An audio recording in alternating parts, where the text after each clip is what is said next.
69,000 கோடி ரூபாய் செலவு ஒதுக்கியிருக்காங்க. கோடி கேடி எல்லாம் விடுங்க. நான் பிச்சைக்காரங்களா அவங்க? பிச்சைக்காரங்களா? பிச்சையா கேட்டாங்க உங்ககிட்ட சோறு போடுறா ஐயா ராசா எனக்கு சோறு போடுறா 3 வேளை சோறு போட்டால் அவங்களை எத்தனை மணி நேரம் வேலை வாங்குவேன்? அந்த மக்கள் இவங்களை தேர்தலில் திமுகக்கார ஓட்டை கேட்டு வந்தாங்கன்னா செருப்பை கழட்டிட்டு அடிக்கணும். ஏண்டா உங்களுக்கு சோறு பிச்சையாக கேட்டோம், நாங்கள் எங்களுக்கு சமைக்க தெரியாது, எங்களுக்கு பொருள் வாங்க தெரியாது, நாங்கள் வேலை கேட்டோம், வேலைக்கு ஏற்ற ஊதியம் கேட்டோம், அவ்வளோதானே. இவ்வளவு பிரச்சனை போயிட்டு இருக்கு. ஆனா திருமாவளவன் இதற்கெல்லாம் எதிர்த்து குரல் கொடுக்காம எங்க போனாருன்ற கேள்வி நான் என்ன கேட்குறேன், நாம் தமிழர் கட்சி இயற்கை மாநாடுகள், இயற்கையை மீட்டெடுக்கணும், பனை மரத்தை தொட்டால் அது ஒரு ஜாதி இது ஜாதின்ற, அப்போ பைசனில் ஜாதியை காட்டலையா? மாமா இயற்கையை எல்லாரும் மீட்டெடுக்கணும்னு பார்த்தா திமுகவுக்கு சொம்படிக்கிற மாமாவளை பார்க்கணும்னு அந்த வேலையை பார்த்துட்டு போகும். அதனால் நீங்கள் போய் இந்த வாழைன்னு ஒரு படம் வந்துச்சு, இவர் எடுத்தார், அதே மாதிரி செல்வராஜ் போய் அவர் வீட்டில் ஒரு விருந்து திருமாவளவன். யாரை வச்சுட்டு வேணா என்ன வேணா பண்ணலாம், விஜய் வச்சுட்டு ஒன்றும் பண்ண முடியாது. அது இந்த பயந்தாங்குடி கூட்டம், ஒரு மூளை இல்லாத கூட்டம், அதனால் விஜய் வச்சுட்டு ஒன்றும் பண்ண முடியாது. அதனால் எடப்பாடி வந்து பேசுகிறாருன்னா அவர் சித்தப்புக்கிட்ட பிடிச்சது என்னன்னா, தூத்துக்குடியில் எத்தனை பேர் செத்துட்டாங்க என்னன்னா டிவியை பார்த்து தான் தெரிஞ்சுக்கிட்டேன்னு சொன்ன மாதிரி. சீமானன் அவர் குரல் கூட ஒரு மாதிரியா இருக்கு. சீமானனை வந்து அதெல்லாம் அவரை பற்றி பேசக்கூடாது, அவர் எப்படி கஷ்டப்படுறாரு தெரியுமா, அது பண்ணுறது வந்து தெரியாமல் சொல்லிட்டு இன்னைக்கு துரோகியாக மாறி நிற்கிறேன். எடப்பாடி தமிழர், விஜய் தமிழர், அதான் சாட்டை துறைமுருகன் கேட்ட மாதிரி பா சிதம்பரம் தமிழர்.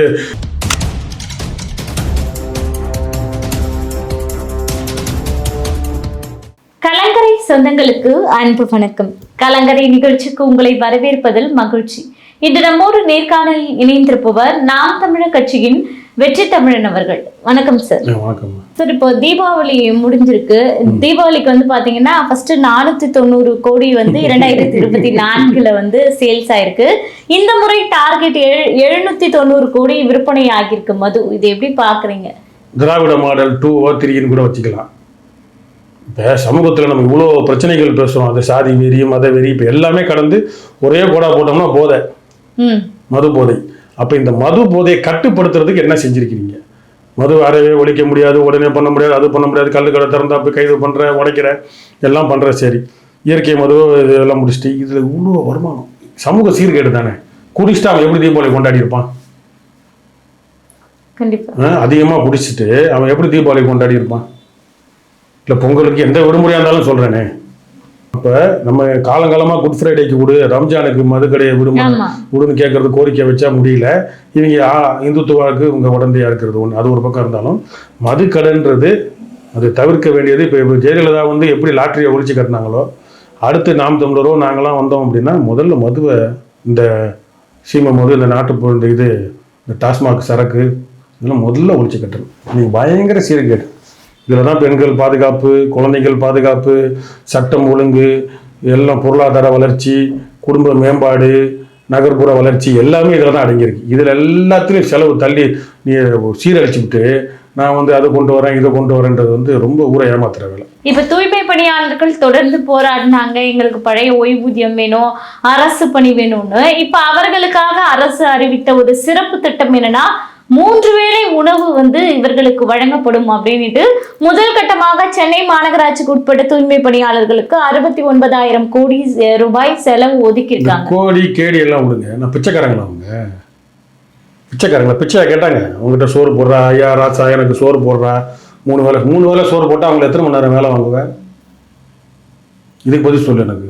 3 வேளை சோறு போடுறேன், அப்போ காலையில் சாப்பாடு ஒரு 8 மணின்னு வச்சுப்போம், மதியம் சாப்பாடு 1 மணி, ராத்திரி சாப்பாடு 8 மணி இல்லை 7 மணின்னு வச்சுப்போம். அப்போ எத்தனை மணி நேரம் ஒர்க்கிங் ஹவர்ஸ்? இப்போ திமுறில். அப்போ இது வந்து என்னன்னா, அப்போ கூட்டணியில் இருக்கிறவங்க, ஒட்டுணியாக இருக்கிற திருமாவளவன், வைகோ இவங்களுக்கும் 3 வேளை சோறை போட்டு வச்சுக்க வந்தேன். எதுக்கு கூட்டணியில் சீட்டு கொடுக்குற? இதெல்லாம் ரொம்ப திமுறு பேச்சு. திருமாவளவனே வந்து நக்கலா அவங்களுக்கு நிரந்தர பணியாக கொடுக்கக்கூடாது, அது வந்து அவங்களுக்கு அந்த தொழில் மூலமாக பாதிக்கப்படும், அது மூலமாக ஒரு ரொம்ப வேற வேலை வச்சிருக்கிற மாதிரி. அவங்க பிள்ளைங்க படிக்க போகுது, அரசு பணியாக இருந்தால் அவங்களுக்கு வருமானம் வரும், பென்ஷன் வரும், இல்லை ஏதாவது வரும், ஏதாவது காப்பீடு இருக்கும், அதை வச்சு அவங்க பிள்ளைங்க படிக்க போது வேறு அவங்க பிள்ளைங்க அதே தொழில் பண்ணணும்னு அவசியமே இல்லையே. அப்போ நீ திமுகவுக்கு முட்டு கொடுக்குறன்ற பொருள் இவ்வளோ முட்டு கொடுத்து முட்டாள் வேலையை பார்த்துக்கிட்டு இப்போ 3 வேளை சோறு போடுறாரு. இது ரொம்ப கேவலமானது. அவங்கள வந்து ஒரு மனிதனை வந்து நம்ம உரிமைக்காக போராடுறோம்னா சோத்தை வச்சு மூடிடலாம், சோறு தேவைதான், சோத்துக்கு தான் எல்லா போராட்டமும். ஆனா அவனுக்கு உரிமை இருந்தா தானே அவன் அடுத்து அதெல்லாம் எடுத்துக்க முடியும். இல்ல சார், எப்படி சார் இப்ப தூய்மை பணியாளர்கள் வேலை பாக்குறாங்கன்னு வச்சுக்கோங்களேன், அவங்களால 3 வேளை சாப்பாடு கூட சாப்பிட முடியாது, நம்ம தானே அவங்க இருக்காங்களா? அதுதான் எவ்வளவு கொச்சப்படுத்துறது, இது எவ்வளவு. ஆமா, அதுதான் சொல்றேன் நான், ரொம்ப கொச்சப்படுத்துறது அந்த மக்கள் இவங்களை தேர்தலில் திமுக ஓட்டை கேட்டு வந்தாங்கன்னா செருப்பை கழட்டிட்டு அடிக்கணும். ஏண்டா உங்களுக்கு சோறு பிச்சையா கேட்டோம், நாங்கள் எங்களுக்கு சமைக்க தெரியாது, எங்களுக்கு பொருள் வாங்க தெரியாது, நாங்கள் வேலை கேட்டோம், வேலைக்கு ஏற்ற ஊதியம் கேட்டோம், அவ்வளோதானே, வேலை நிரந்தரமாக கேட்டோம், அதுதானே. அதை வந்து சொல்லணும்ல. 3 வேளை சோறு போடுறேன், இப்போ எல்லாருக்கும் சோறை போட்டுறேன், எதுக்கு கவர்மெண்ட் ஸ்டாஃபுக்கெல்லாம் சம்பளம் கொடுத்துட்ருக்குறேன், IAS IPS எல்லாருக்கும் 3 வேளை சோறை போட்டு வேலையை முடிச்சு விட திமுரு. இதுதான் திராவிட சனாதனம். சரி, இவ்வளவு பிரச்சனை போயிட்டு இருக்கா, ஆனா திருமாவளவன் இதற்கெல்லாம் எதிர்த்து குரல் கொடுக்காம எங்க போனாருன்ற கேள்வியும் இருக்கு. திருமாவளவன் மட்டும் இல்லை, வைகோ, எல்லாருமே கம்யூனிஸ்ட் கட்சிகள் கூட அவங்க எதுக்கு இருக்காங்கன்னு அவங்கள தான் கேட்கணும். கண்ணாடியை பார்த்துக்கிட்டு என்னன்னு பதில் சொல்லுங்கடா அப்படின்ற மாதிரி கேட்கணும். சரி, இப்ப சட்டமன்றத்துல எடப்பாடி அவர்கள் விவசாயிகளுக்காக குரல் கொடுத்து பேசியிருந்தாரு. பொதுவாகவே விவசாயிகள் பிரச்சனை முதல்ல கையில் எடுப்பதே நாம் தமிழர் கட்சியாக இருக்கு. இன்னைக்கு சட்டசபையில EPS அதை எதிரொலிச்சிருக்காரு. இது எப்படி பாக்குறீங்க? எதிரொலிச்சிருக்காருன்னா வேற வேலை இல்லை அவருக்கு. எப்படியாவது இப்போ முதலமைச்சராக இப்போ பாஜகவும் புறம் தள்ளிட்டு விஜய் வச்சு அதை ஆட்டம் ஆடலாம் பாக்குதுன்ற மாதிரி சொல்றாங்க. அது உண்மையான்னு தெரியல. அப்படி இவரை வச்சு ஆடினாலும் அப்படி வாய்ப்பு இருக்குன்னு நினைக்கிறீங்களா நீங்க? எதை வச்சு? பாஜகவை புறம் தள்ளிட்டு விஜய் வச்சு களம் காண்பது அப்படியும் ஒரு பக்கம் சொல்றாங்க. இன்னொரு பக்கம் வந்து எடப்பாடியை புறம் தள்ளிட்டு விஜயை வச்சுட்டு அந்த அன்புமணி தேமுதிக இவங்களை வச்சுட்டு ஒரு ஆட்டம் ஆடலான்னு. விஜயை வச்சுட்டு ஒன்றும் பண்ண முடியாது. யாரை வச்சுட்டு வேணா என்ன வேணா பண்ணலாம், விஜய் வச்சுட்டு ஒன்றும் பண்ண முடியாது. அது இந்த பைந்தாங்குடி கூட்டம், ஒரு மூளை இல்லாத கூட்டம். அதனால் விஜய் வச்சுட்டு ஒன்றும் பண்ண முடியாது. அதனால் எடப்பாடி வந்து பேசுகிறாருன்னா அவர் சித்தப்பு கிட்ட பிடிச்சது என்னன்னா, தூத்துக்குடியில் எத்தனை பேர் செத்துட்டாங்களே, நான் டிவியை பார்த்து தான் தெரிஞ்சுக்கிட்டேன்னு சொன்ன மாதிரி இப்போ இது என்ன இந்த கரூர் சம்பவமும் அதை சொன்னோன்னே டிவியை பார்த்து தான் தெரிஞ்சுக்கிட்டேன். 500 போலீஸ்லாம் இருந்திருக்க மாட்டாங்க. அப்போ டிவி பார்க்குறது தான் வேலையா சித்தப்புக்கு, எடப்பாடி சித்தப்புக்கு? குசும்பால ஒரு எதிர்கட்சி தலைவராக இருக்க, ஒரு முதலமைச்சராக இருக்கிறப்ப டிவியை பார்த்து தெரிஞ்சுக்கிட்டேன், எதிர்கட்சி தலைவராக இருக்கப்பையும் டிவியை பார்த்து தான் தெரிஞ்சுக்கிட்டேன் அப்படின்னா அப்போ உனக்கு அரசியல் அறிவு, உனக்குன்னு ஒரு புலனாய்வு தகவல் எதுவுமே வராதா? அப்போ நீங்களும் சன் டிவி, ஜெயா டிவி, கலைஞர் டிவி இதானே பார்க்க போகிற? எனக்கு அதான் சிரிப்பாக இருக்கு. அவர் எதை கேட்டாலும் டிவியை பார்த்து தெரிஞ்சுக்கிட்டேன். அதனால எடப்பாடி டம்மி பீஸ் தான் பார்ப்போம். சரி, இப்போ துணை முதல்வர் போட்ட ஒரு போஸ்ட் அது வந்து ஒரு பேசு பொருளா மாறி இருக்கு. போட்டு டெலிட் பண்ணிட்டாரு. இருந்தாலும் ஒரு துணை முதல்வர் இப்படி ஒரு ஆக்டருடைய ஆபாசமான ஒரு போட்டோ வெளியிடலாமா அப்படின்ற ஒரு கேள்வி இருக்கு. இது எப்படி பாக்குறீங்க? 790 கோடி மூலமா 90? ஆமா சார். அதோட விளைவா கூட இருக்கலாம், இல்ல தூக்க வரியா கூட இருக்கலாம். இது பேசும் அரசியல் இல்லை. இருந்தாலும் அதை வந்து அவங்க யோசிச்சிருக்கணும். இதே வேற கட்சிக்காரன் யாராவது செஞ்சிருந்தாங்கன்னா என்ன அவங்க ஐடி விங்க எல்லாம் வச்சு செஞ்சிருப்பாங்க, அசிங்கப்படுத்திருப்பாங்க. அவங்க தொலைக்காட்சியிலே போட்டிருப்பாங்க, சன் நியூஸ்ல. ஆமா, தொலைக்காட்சியில போட்டிருப்பாங்க, இல்லை வேற யாரை விட்டு பேச விட்டு வாடகை வாய்களை விட்டு குறைக்க விட்டுருப்பாங்க. அதனால இது அவங்க திருத்திக்கணும். அவ்வளோதான். அவங்க அறிவுன்னு நம்மளுக்கு மக்களுக்கு புரியல, புரிஞ்சா நல்லது. ஸோ தொடர்ந்து ஏற்கனவே ஆபாச பேச்சுகள்னாலே திமுக அப்படின்ற அளவுக்கு மக்கள் வந்து ஒரு மைண்ட் செட்ல இருக்காங்க. இப்போ மீண்டும் வந்து இந்த மாதிரியான சமூக வலைத்தளங்கள்ல பரவுறது அப்படின்னும் போது மக்கள் மத்தியில என்ன மாதிரியான விஷயங்கள் எல்லாமே தெரியும். மக்கள்னா அரசியல் தெரிஞ்ச மக்கள், அதான் அடிமைன்னு தெரிஞ்ச அடிமைகள், அடிமைன்னு தெரியாத அடிமைகள் வச்சுப்போம். எல்லாம் தெரிய வரும். அந்த தேர்தல்னு வரப்ப காசு, ஓட்டு, சாதி, மதம், ஊர், சொந்தக்காரன், மச்சான், மாப்பிள்ளை, எதிரி, இந்த இதில் முடிஞ்சிருது. இந்த பொதுவாக சிந்திக்கிற மனப்பான்மை வந்து கொஞ்சம் வரணும். இப்படி இருக்கிறவனுக்காக நம்ம ஓட்டு போடணும். ஒரே ஒரு தடவை கருணாநிதி பாவம் அவர் இருந்ததுக்கு அவர் பிள்ளைய முதலமைச்சராக்கும்னு சொல்லி அந்த பாவத்துக்கு இந்த பாவியை கொண்டு வந்தாங்க.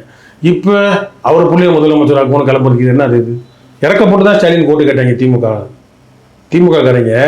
அவங்க அப்பா இருந்தார், புள்ள பாவம் கடைசி வரைக்கும் துணை முதலமைச்சர் இருந்தார். எங்கள் ஏரியாவில் நிறைய பேர் திமுக காரங்க இந்த ஒரு தடவை முதலமைச்சர் ஆயிட்டும்பா சொன்னாங்க. இப்போ இந்த பீஸை கொண்டு வந்துட்டு இந்த பீஸுக்கு இப்போ அடுத்து கெஞ்சி வாங்க போல. என்ன கணக்கு அது? அதனால் இது வந்து அவங்களோட அந்த அசிங்கம்ன்றது அவங்க உணரணும். அதுக்கு பதில் கொடுத்துருக்கணும், நிறுத்திருக்கணும். தெரியாமல் நடந்துருச்சு, H ராஜா சொன்ன மாதிரி அட்மின் பிரச்சனை அப்படின்னாலும் சொல்லியிருக்கணும். இப்போ பாருங்கள், இது ஒன்று. திருமாவளவன் வந்து அந்த வாகனத்தில் போகிறப்ப முன்னாடி ஒரு வழக்கறிஞர் வண்டியை ஏற்றி விட்டாங்க. லேசாக தான் நினச்சி இந்த வீடியோ பார்த்தா லேசாக இடிச்சிட்டாங்க. உடனே இவர் பாதுகாப்பு வந்த காவல்துறை போய் தட்டுறாரு, உடைக்கிறாரு, தள்ளி விடுறாரு. அந்த ஆளுங்க வந்து அடிக்கிறாங்க, கட்சிக்காரங்க அடிக்கிறாங்க. அங்கே வந்து உயர்நீதிமன்றத்துக்கு போனவங்களுக்கு தெரியும், அந்த பக்கத்தில் ஒரு 4-5 வேகத்தடை ஸ்பீட் பிரேக்கர் பக்கத்திலே இருக்கும். அப்போ சிக்கல் இருக்கும். வேகமாக ஏறி இறங்குறப்ப இடிச்சிருக்கலாம். என்ன பண்ணியிருக்கலாம்? திருமாவளவன் ஓட்டுநரை விட்டு மன்னிப்பு கேட்கும், ஜெய் தம்பி தெரியாமல் இருந்துச்சுப்பா, அப்படி ஓரம் போப்பான்னு சொல்லியிருக்கலாம். இல்லை அந்த போலீஸை விட்டு தெரியாமல் இருந்துச்சப்பா சாரிப்பா முடிஞ்சிச்சுன்னு மன்னிப்பு கேட்டு போயிட்டே இருந்துக்கலாம். இல்லை அவர் இறங்கிட்டாருன்னா அவர் பெருந்தன்மைக்கு அவர் இருப்பார். 2 தட்டு தான் தட்டினாங்க எங்கள் கட்சிக்காரங்க, விரட்டி பார் கவுன்சிலுக்குள்ள விரட்டி அடிச்சாங்க அந்த அந்த பையன் அந்த ஆளை அந்த வழக்கறிஞரை. அது சாதி கலவரமாக போகிற லெவலுக்கு போயிடுச்சு. அப்போ ஒரு பக்கம் அந்த திமுரு கூட்டணி திமுரு நம்மளை வந்து ஆளுங்கட்சி எதுவும் பண்ணாது அப்படின்ற கூட்டணி திமுரு, இவங்க செக்ஸ் படம் அடுத்த ப்ளூ ஃபிலிம் கூட வெளியிடுவாங்க போல, இன்ஸ்டாகிராம் ஃபேஸ்புக்கில் ஷேர் பண்ணாலும் பண்ணுவாங்க போல. இது திமுரு, அதிகார திமுரு. சரி, இப்ப திமுக ஆட்சியில பல அவலங்கள் பல குற்றச்சாட்டுகள் தொடர்ந்து வச்சுட்டு வரோம். இன்னொன்னு இப்ப மழைக்காலம் வந்துடுச்சு, 4000 கோடி என்ன ஆனது அப்படின்ற கேள்வி மீண்டும் 4000 கோடி சொல்லி அவங்க ஆட்சி வந்த உடனே சொன்னாங்கல்ல இந்த மேயரமா. ஆமா சார், போன வருடமே 98% பணிகள் நிறைவடைந்துச்சு அப்படின்னாங்க. 2% திமுக ஆட்சிக்கு வந்த நாள்ல இருந்து நம்ம பாத்தீங்கன்னா கோடம்பாக்கம், நுங்கம்பாக்கம், வேசர்பாடி, எண்ணூர், எர்ணாவூர், அரக்கோணம், தேனி, திண்டுக்கல் எங்க போனாலுமே ஆன் கன்ஸ்ட்ரக்ஷன். மேம்பாலம், மெட்ரோ ரயில், இபி, பிடபிள்யூடி பாலம் எல்லாமே ஆன் கன்ஸ்ட்ரக்ஷன் கட்டிக்கிட்டே இருக்கும். அப்படிதானே இருக்கு. எனக்கு தெரிஞ்சு குறைந்த 4 வருஷமா நான் வந்து என்னோட பணிக்கு போறதுக்கு வீட்டுல இருந்து வேலைக்கு போறதுக்கு 5 கிலோமீட்டர், ஆனா தினமும் நான் போயிட்டு வரது 15-20 கிலோமீட்டர் ஆகுது. சுத்தி போக வேண்டியதா இருக்கு. சரி, ஏதோ ஒரு 6 மாசம் ஒரு 7 மாசம்னா பரவாயில்ல, அது 4 வருஷமா தொடரும். அப்போ முழுசா ஒரு பணியை எடுத்தா முடிக்கிறது இல்லை, எல்லா பக்கமும் திறந்து விட்டுட்டு நாங்க என்ன வேலை செஞ்சுட்டு இருக்கிறோம் அப்படின்னு காட்டுற கணக்கு. மக்கள் அவதிப்படுறாங்கல்ல சார், அவங்களுக்கு ரசனை தானே. மக்கள் அவதிப்பட்டானே செத்தானே, அதுக்கு எப்படி மக்கள் எப்படி எங்க போய் கொந்தளிப்பான்? அவனுக்கு என்ன தெரியும்? கவர்மெண்ட் ஏதோ செய்துப்பான்னு சொல்லிட்டு விட்டு போயிடுவான். அப்படிதான் அவங்கள. சரி, இப்போ வன்னியரசு அவரை எடுத்துக்கிட்டீங்க அப்படின்னா, இப்போ வந்து நாம் தமிழ் எது சென்றாலும் சாதிய ரீதியாக தாக்குதல் வைக்கிறாரு. அப்படி இருக்கும்போது இப்போ பைசன் திரைப்படம், டியூட் திரைப்படம் இதெல்லாம் சாதிய அடிப்படையாக கொண்டு வெளிவருது. இதற்கெல்லாம் வந்து அவர் ஆதரவு தெரிவிக்கிறாரு. இதை எப்படி பாக்குறீங்க? அது வந்து ஓசி சோறுன்னு ஒரு ஆள் பிரபலமானார் திராவிடத்தில். இவங்களை என்ன சோறுன்னு சொல்றதுன்னே தெரில. ரஞ்சித் இந்த ஒடுக்கப்பட்ட சமுதாயத்திலேருந்து வந்த இயக்குநர்கள் படம் எடுத்தாலே அடுத்த நாளே போய் அந்த படம் திருமாவளவனும் வன்னியரசனை போய் அவங்க வீட்டில் போய் வாழை இலையை விரிச்சு சாப்பிட்டு வந்துடுவாங்க. ஏன்னா நாங்களும் புரட்சியாளர்கள், புரட்சி புலிகள்னு காட்டுறதுக்கு விளக்குனீங்க. நான் என்ன கேட்குறேன், நாம் தமிழர் கட்சி இயற்கை மாநாடுகள், இயற்கையை மீட்டெடுக்கணும், பனை மரத்தை தொட்டால் அது ஒரு ஜாதி இது ஜாதின்ற. அப்போ பைசனில் ஜாதியை காட்டலையா? ஜாதி ஒற்றுமை, எல்லாரும் ஒற்றுமையாக இருக்கணும்னு காட்டுறாங்க. அப்போ அது ஜாதி படம்னு நீ சொல்ல முடியாது. அங்கே அந்த படத்தை மட்டும் ஏன் போய் பார்த்த? அப்போ இன்னொன்று, வன்னியரசுக்கு நான் நேரடி கேள்வியே கேட்குறேன். நான் வந்து பறையை கற்றுக்கிட்டேன். புத்தர் கலைக்குழு மணிமாறன், அவர் திருமாவளவன் ஆதரவாளர், நாம் தமிழர் கட்சிக்கும் வருவார். புத்தர் கலைக்குழு மணிமாறன் அந்த பறை இசையை கற்றுக்க போனப்போ அவர் ஒரு படிவம் கொடுத்து அதில் உங்கள் ஜாதி பேரும் உங்கள் ஜாதி பேரையும் எழுதுங்கன்னாரு.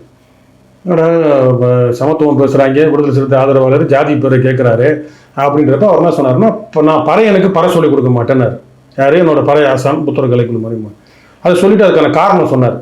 பல நூற்றாண்டுகளாக ஒடுக்கப்பட்ட சமுதாயம், அந்த சமுதாயம் காத்து மீட்டெடுத்த பறை இசை அது அவனோட ரத்தத்தில் ஊறி போயிடுச்சு. அவன் பிடிக்கிற விதம் வேணா வேற மாதிரி இருக்கும், ஆனால் அவன் வாசிப்பான், அந்த தாளங்கள் வந்து அவனுக்குள்ள இருக்கு அப்படின்றத அந்த புத்தர் கலைக்குழு மணிமாறன் சொன்னார்.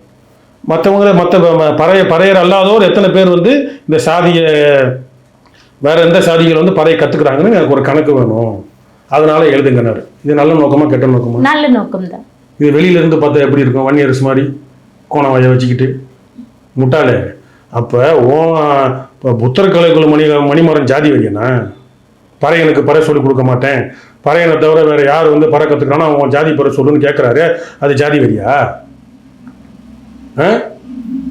இயற்கை எல்லாரும் மீட்டு எடுக்கணும்னு பார்த்தா திமுகவுக்கு சொம்படிக்கிற மாமாவளை பார்க்கணும்னு அந்த வேலையை பார்த்துட்டு போகும். அதனால நீங்கள் போய் இந்த வாழைன்னு ஒரு படம் வந்துச்சு, இவர் எடுத்தார், அதே மாதிரி செல்வராஜ் போய் அவர் வீட்டில் ஒரு விருந்து திருமாவளவன்.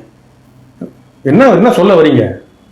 திமுக கூட்டணியில் போயிட்டு அந்த தொழிலாளர்களும் அதை மீட்டு எடுத்து அவங்களுக்கு ஏதாவது வாரி அமைச்சு இல்லை ஏதாவது ஒன்று பண்ணி சிறப்பாக செஞ்சிட்டீங்களா? ஏன்னா புரட்சியாளர் இவர் ஒடுக்கப்பட்ட சமுதாயம். அப்போ நீ அது ஜாதி வரியா இல்லையா? நீ மாரி செல்வராஜ் வீட்டுக்கு போய் சோறு திங்கிற, எல்லா வீட்டுக்கும் போய் அந்த ஒடுக்கப்பட்ட சமுதாயத்துலேருந்து வரவங்க வீட்டுக்கெல்லாம் போய், அப்போ ஜாதி பார்த்து தான் போய் சோறு திம்பியா? நீ வேற நல்ல படங்களே வரலையா? வேற இயக்குனர் வீட்டில் போய் ஏன் சோறு திங்கலை? அப்போ இது என்ன வெறி? திருமாவளவனுக்கும் வன்னியரசுக்கு இது என்ன வெறி? மாரி செல்வராஜ் வீடு, ரஞ்சித் வீடு, தண்டகாரண்யம்னு ஒரு படம் வந்துச்சு. அந்த படத்தை நான் பார்க்கணும்னு நினச்சிருந்தேன், பார்க்கல. அந்த படமும் ஒரு நல்ல இயக்குனர் தான்.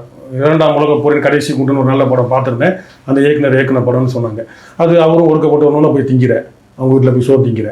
அப்போ சோறு திங்கிறவன் உன் ஜாதிக்காரனா பார்த்து திங்கிறியா? அது என்ன வெறியது? இப்போ வன்னியரசு இதோட வாயை மூடணும், அடி முட்டாள், இதை தெரிஞ்சுக்கணும் அவர். இதை நேரம் அவருக்கே கூட அனுப்புங்க எடுத்து.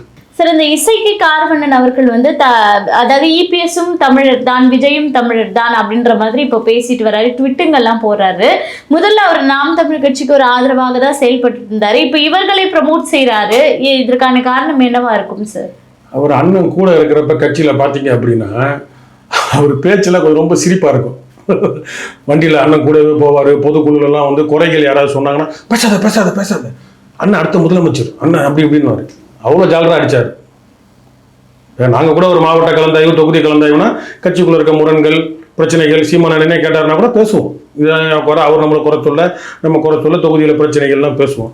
இவங்க ரொம்ப ஜாலராக போட்டு இருந்தாலும் சீமானன் அவர் குரல் கூட ஒரு மாதிரியா இருக்கு. சீமானனை வந்து அதெல்லாம் அவரை பற்றி பேசக்கூடாது, அவர் எப்படி கஷ்டப்படுறாரு தெரியுமா, அது பண்ணுறது தெரியாமல் சொல்லிட்டு நீங்கள் துரோகியாக மாறி நிற்கிறேன். எடப்பாடி தமிழர், விஜய் தமிழர், அதான் சாட்டை துரைமுருகன் கேட்ட மாதிரி பா சிதம்பரம் தமிழர், ராசா தமிழர்னு இப்போ இவங்கெல்லாம் ஆதரவு தெரிவிக்கலாமா? அவர் வந்து இந்து மதவெறி மாதிரி சங்கி ஆயிட்டான் அந்த ஆளு. யார்? இசைக்கு கார்வண்ணன். பரமசிவமும் பாத்திமாவும் பரமசிவமும் படம் எடுத்து அதில் வந்து என்னன்னா மதம் பரப்புறது தவறுனா கூட எவனும் மதம் விரும்பி ஏற்றுக்க முடியும், கட்டாயப்படுத்தி ஏற்றுக்க முடியாது. உங்களையும் நான் கழுத்தில் கத்தி வச்சு மூக்குல குத்தி இந்த மதத்துக்கு மாறினா ஒரு 10 நாள் இருப்பீங்களா? நான் உங்களை அந்த இரும்பு கட்டமைப்பு ஒரு அப்படியே கையை வச்சுட்டு தான் இருப்பீங்க. நான் வேலைக்கு போயிட்டேன், இல்லை நான் மதம் பரப்பிட்டு நான் பாட்டு ஓடி போயிட்டேன் அப்படின்னு நான் வேற வேலையை பார்த்து போயிட்டேன்னா நீங்கள் மனசு விருப்பப்பட்டு இருப்பீங்க. அது இயற்கையாக முடியாது.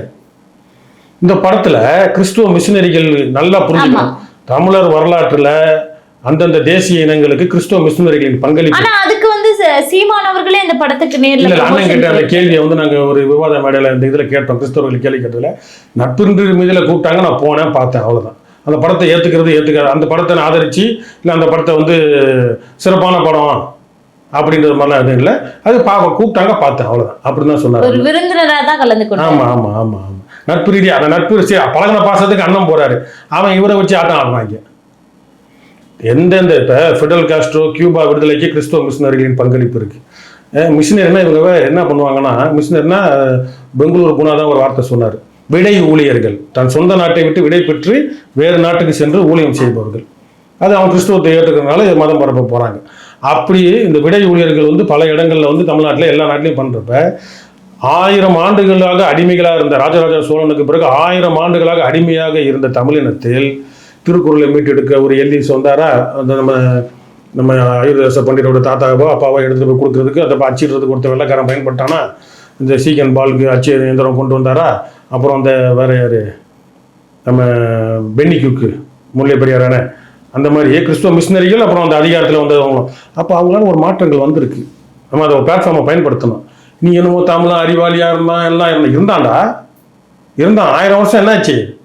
இப்போ யார் அவனுக்கு என்ன டூல்ஸ் இருக்கு அவனுக்கு அது மீண்டும் எழுந்து வளர்றதுக்கு? அதில் ஒரு டூல்ஸ் வந்து கிறிஸ்துவம், ஒரு பிளாட்ஃபார்ம் இருக்கு. அதை ஏன் நீ கொச்சப்படுத்துற? உன் நோக்கம் என்ன? கிறிஸ்துவம் வந்து தமிழ இயேசுநாதர் தமிழர், அவர் இங்கே தான் பிறந்தாரு வளர்ந்தாரெல்லாம் சொல்ல வரல, வெளிநாட்டுல வந்து அலைடு சப்ஜெக்ட் தான். அதை வந்து கொச்சப்படுத்துறாங்க. கொச்சப்படுத்திட்டு படம் எடுக்கிறது இந்த மாதிரி தமிழர் வரலாறுனா, அப்போ அந்த காலத்துலேருந்து நம்மளை அடிமையாக்குனது யாரு? இப்போ எப்படி மீண்டு வர்றது, எப்படி வர்றதுன்னு தான் நம்ம யோசிக்கணும். அதை விட்டுட்டு நாங்கள் அப்படி இருந்தோம் இப்படி இருந்தோம் பழைய பெருமை. இப்போ கூட அந்த ஆர்டின்னு ஒரு படம் வந்து அதுக்கு இவர் படம் ஒரு ப்ரொடியூசர் நினைக்கிறேன், யாரு இசைக்கு கார்வண்ணன் ப்ரொடியூசராக என்ன தெரியல, அவர் படமும் போட்டு அவர் கிட்டு எடுத்த படம். அதில் கூட என்ன சொல்கிறாங்கன்னா, மகளிர் போராட்டம் தமிழர் நிலத்தில் மகளிர் எல்லாம் அந்த ட்ரெய்லர் வந்து ஒரு காட்சி நிறைய பேர் ஸ்டேட்டஸ் வச்சுருந்தாங்க.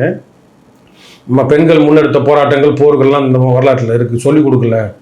அப்படி சொல்லிக் கொடுத்துருந்தா என்ன நடந்திருக்கும் அப்படின்னு ஒரு கேள்வி அங்கே காட்சியில் வருது. சொல்லிக் கொடுத்துருந்தா இன்றைக்கி வந்து பெண்களை நாங்கள் தான் படிக்க வச்சோம்னு சொன்ன திராவிடம்னு சொல்லலை, அந்த கூட்டங்கள் வந்து பேசியிருக்க மாட்டாங்க. சரியானது தான். ஆனால் இதெல்லாம் எடுத்து சொல்கிறதுக்கு நம்மளுக்கு ஒரு கல்வி ஏதோ ஒரு வகையில் ஒரு பிளாட்ஃபார்ம் உதவுதில்லை, அதை எட்டி உதைக்கக்கூடாது. அது உனக்கு பயன்படுத்த தெரியலையா, கம்முன்னு மூடிக்கிட்டு இரு, அதை கொச்சப்படுத்தாத. ஃபாத்திமா இதுன்னு சொல்லிட்டு நாங்களாம் ஒற்றுமையாக இருக்கிறோம், அந்த விமல் ஆக்டரை போட்டு இன்னும் கொஞ்சம் சாக்லேட்டு கொடுக்குறீங்க, காமெடி. அதனால் இதை வந்து இந்த காமெடி பீஸ் அண்ணனை விட்டு போனது ரொம்ப நல்லது. அண்ணன் இதை கொஞ்சம் புரிஞ்சுக்குவார். இதுக்கப்புறம் அவரும் மாநில ஒருங்கிணைப்பாளராக இருந்தவர் தான். அதுக்கப்புறம் அப்படியே போனதுக்கப்புறம் இப்போ உட்காந்து அண்ணனுக்கு எதிராக இல்லை இந்த எடப்பாடியின் தமிழர், என் பக்கத்து வீட்டுக்காரன் தமிழர், வீட்டுக்காரன் தமிழர்னு அது ஒரு பைத்தியம், திருநெல்வேலி பைத்தியம். நடப்பு கால அரசியல் குறித்து பல்வேறு தகவல்களை பகிர்ந்துக்கிட்டீங்க. நன்றி சார். நன்றி. அனைவராலும் கைவிடப்பட்ட தமிழ் தேசிய இனத்தின் மக்கள் நாம் என்ற மேதகு அவர்களின் மொழியை உள்வாங்கி நம் மக்களுக்கு திசை காட்டும் வழிகாட்டியாக உருவாக்கப்பட்டதுதான் இந்த கலங்கரை ஊடகம். YouTube, Instagram, Twitter, Facebook, TikTok என அனைத்து தளங்களிலும் இயங்கக்கூடிய இந்த கலங்கரை ஊடகத்தை 195 நாடுகளிலும் வாழக்கூடிய தமிழ் மக்கள் சப்ஸ்கிரைப் செய்து தங்களுடைய பேராதரவை தர வேண்டும் என்று அன்புரிமையோடு கேட்டுக்கொள்கிறோம். நன்றி, வணக்கம்.